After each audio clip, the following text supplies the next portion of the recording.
ፍቃድ አላገኛችሁም ከመንግስት አካላት ፍቃድ አላገኛችሁም የያዛችሁት ቪዛም ደግሞ ፌክ ነው ስለዚህ መሄድ አትችሉም እየተባሉ እጅግ በጣም በርካቶች እያለቀሱ ይገኛሉ። ከሰሞኑ በኢትዮጵያ አየር መንገድ አንድ የተከሰተ ጉዳይ ነበረ። እንግዲህ በጣም በርካቶቻችሁ ምንድነው የተከሰተው ጉዳይ የተፈጠረው ግርግር በምን ምክንያት ነው? በርካቶች እንግዲህ ትራቨል ማድረግ አትችሉም በረራ ማድረግ አትችሉም ተብለው ሲመለሱ ተመልክተናል። እነኚህ በረራ ሊያደርጉ የነበሩ ሰዎች የተከለከሉት በምን ምክንያት ነው? ሊበሩት የነበረውስ ወዴት ነው? ይህንን ጉዳይ በተመለከተ እንግዲህ አንዳንድ ማጣራቶችን ለማድረግ ሞክሬያለሁ። ቁጥራቸው በውል ባይታወቅም እንግዲህ እጅግ በጣም በርካታ ሰዎች ከኤርፖርቱ እየተመለሱ እንደሆነ በርካቶችም ደግሞ ከፍተኛ ጭንቀት ውስጥ እንዳሉና ገንዘባቸውንም እንደከሰሩ ምን ማድረግ እንዳለባቸውም እንደማያውቁ ከቦታው ካሉ ሰዎች ለማረጋገጥ ችያለሁ ማለት ነው። በአየር መንገዱ የተከሰተው ጉዳይ ምንድነው? ቀጥሎ በዝርዝር የምነግራችሁ ይሆናል።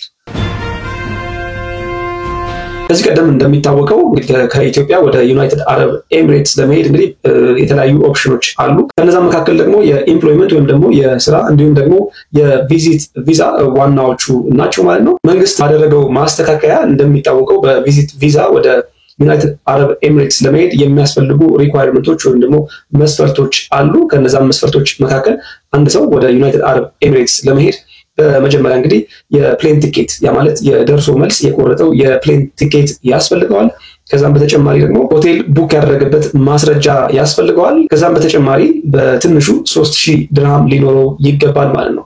ይህ ሰው እነኚህን ነገሮች ካሟላና ፓስፖርት ካለው በቪዚት ቪዛ ወደ ዩናይትድ አረብ ኤሚሬትስ መሄድ ይችላል ማለት ነው። እነኚህን ከላይ የተከስኳቸውን መስፈርቶች ማሟላት ከቻለ ሌላኛው ካቴጎሪ ሌላኛው የቪዛ አይነት ደግሞ የኤምፕሎይመንት ወይም ደግሞ በቅጥር ወይም በስራ የሚካሄድበት የቪዛ አይነት ነው። ይሄኛው ካቴጎሪ እንደ ቪዚት ቪዛ ቀላል አይደለም። የሚያስፈልጉን ተጨማሪ መስፈርቶች ይኖራሉ።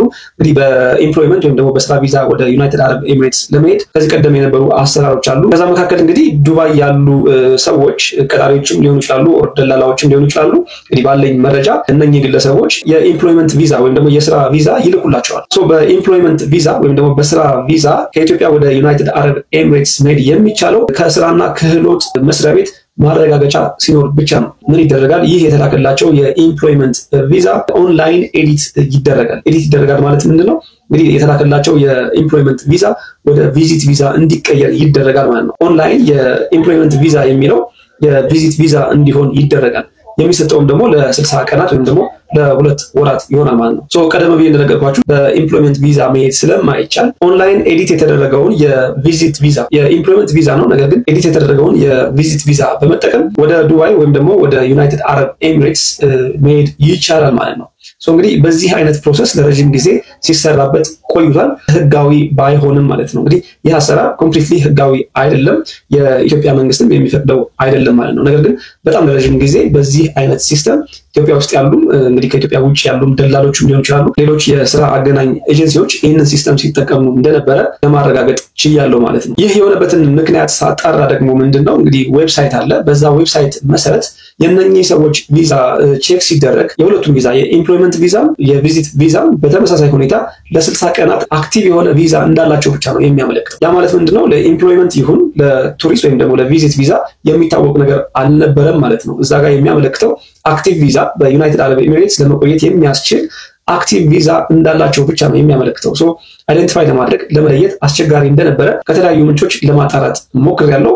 በዚህም ምክንያት እንግዲህ ለስራ የሚሄዱ ሰዎች በቪዚት ቪዛ ኤዲት በተደረገ የቪዚት ቪዛ እየሄዱ ስራ ይሰሩ እንደነበረ ከግለሰቦች ለማጣራት ችያለሁ ማለት ነው።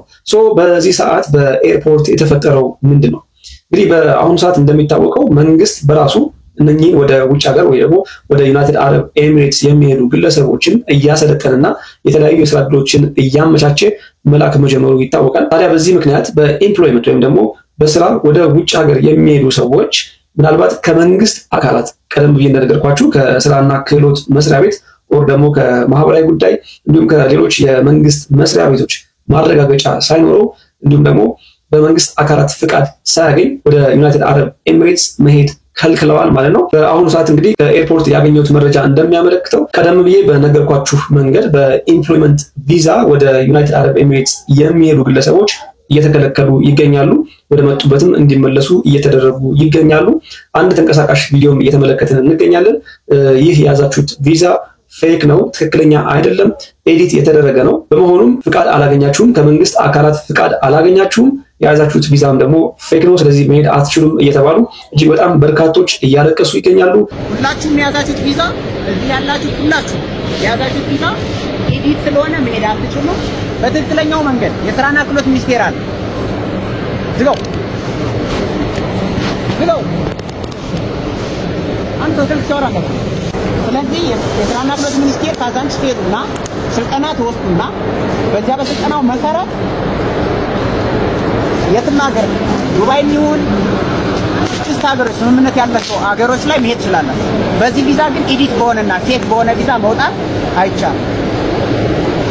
ጨርሻ እጅግ በጣም ብዙ ገንዘብ ከፍለዋል። በመቶ ሺዎች የሚቆጠር ገንዘብ ከፍለው ነው እንግዲህ ለዚህ ፕሮሰስ ራሳቸውን አዘጋጅተው በረራ ለማድረግ በሄዱበት ጊዜ ወደ መጡበት እንዲመለሱ እየተደረጉ የሚገኘው። እንግዲህ በኤርፖርት የተከሰተው ችግር ይህ ነው። በርካቶች እንግዲህ ለበረራ በሄዱበት ወደ ዩናይትድ አረብ ኤሚሬትስ ወደ ዱባይ እንሄዳለን ብለው በኤርፖርት ቢገኙም የያዛችሁት ቪዛ ፌክ ነው፣ ኤዲት የተደረገ ነው በሚል እንግዲህ እንዲመለሱ ተደርገዋል።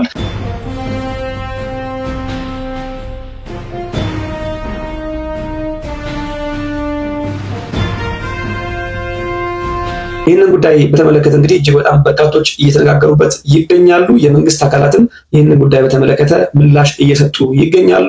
ከዚህ ቀደም የነበረው አሰራር እንደማይቀጥል ያ ማለት ኤዲት የተደረገ ወይም ደግሞ ቪዛችሁ በኢምፕሎይመንት ሆኖ ያለ በቪዚት ነው በሚል ኤዲት የተደረገ ቪዛ ይዛችሁ ወደ ዩናይትድ አረብ ኤሚሬትስ መሄድ እንደማትችሉ እያስጠነቀቀና እየተናገረ ይገኛል። ይህ እንግዲህ እጅግ በጣም አሳዛኝ ዜና ነው። አሳዛኝ የሆነበት ምክንያት ምንድነው? ከዚህ ቀደም ሲሰራ የነበረ ሲስተም ስለነበረ በርካቶች ወደ ዩናይትድ አረብ ኤሚሬትስ መሄዳቸውን ተከትሎ ብዙዎቹ በመቶ ሺዎች የሚቆጠር ገንዘብ ከፍለው ትኬት እጃቸው ላይ ይገኛል። ያ ማለት እንግዲህ ተመላሽ የሚሆን ገንዘብ አይደለም። እንዲሁም ደግሞ ለደላላና ለሌሎች ጉዳዮች የከፈሉት እጅግ በጣም በርካታ ገንዘብ አለ። እነዚህ ሰዎች እንግዲህ በአሁኑ ሰዓት ምን ማድረግ እንዳለባቸው እንኳን አያውቁም። ኦልሬዲ የከፈሏቸው ደላሎች አሉ፣ የትኬት ከፍለዋል እንደነገርኳችሁ። እንግዲህ አሰራሩ የሚሰረዝ ከሆነ ሙሉ በሙሉ ተሰርዞ በዚሁ የሚቀጥል ከሆነና አሁን ያላቸውን ፕሮሰስ ራን ማድረግ የማይችሉ ከሆነ ገንዘባቸውን የሚከስሩ ይሆናል። በዚህ አጋጣሚ እንግዲህ ወደ ዩናይትድ አረብ ኤሚሬትስ ለመሄድ ያሰባችሁ ሰዎች በአሁኑ ሰዓት በተለይ በኢምፕሎይመንት ቪዛ መሄድ የማይቻል ስለሆነ ይህንን ስላችሁ መሄድ አይቻልም ስላችሁ ግን በህጋዊ መንገድና ትክክለኛውን ፕሮሲጀር ተጠቅሞ የመንግስት አካላት የሚሰጡትን ትሬኒንግ ወር ስልጠና ወስዶና ትክክለኛውን ዶክመንት ይዞ መሄድ ይቻላል። ነገር ግን ቀደም ብዬ እንደነገርኳችሁ ኤዲት በተደረገ ቪዛ መሄድ አይቻልም። ስለዚህ ገንዘባችሁን ከመክፈላችሁ በፊት ትክክለኛ መረጃ ያላቸውንና ስለ ጉዳዩ የሚያውቁ ሰዎችን አማክራችሁ ውሳኔ መወሰን እንደሚገባችሁ በዚህ አጋጣሚ ለማሳሰብ እወዳለሁ። በርካቶች ገንዘባቸውን እየከሰሩ ይገኛሉ። አሁንም ፕሮሰስ ለመጀመር በሂደት ላይ ያላችሁ ሰዎች እንዳላችሁ አውቃለሁ። እባካችሁ ይህንን ቪዲዮ የምትመለከቱ ምናልባት መረጃው ለሌላቸው ሰዎች ሼር አድርጉላቸው። ቪዲዮውን ላይክ ካደረጋችሁ ደግሞ ብዙዎቹ ጋር መድረስ ይችላል። ምናልባት የብዙዎቹንም ህይወት መታደግ እንችላለን ማለት ነው። በጉዳዩ ላይ ተጨማሪ ማጣራቶችን እያደረጉ እገኛለሁ። ምናልባት አዳዲስ ነገሮች ካሉና የተደረጉ ለውጦች ካሉ ወደ እናንተ የማደርስ ይሆናል። ተመሳሳይ መረጃዎች ወደ እናንተ እንዲደርሱ የሳሚ ዩቲዩብ ቻናልን ሰብስክራይብ በማድረግ ቤተሰብ እንዲሆኑ በዚህ አጋጣሚ ግብዣዬ ነው። አብራችሁኝ ስለነበራችሁ እጅግ አድርጌ አመሰግናለሁ። ጤና ይስጥልኝ።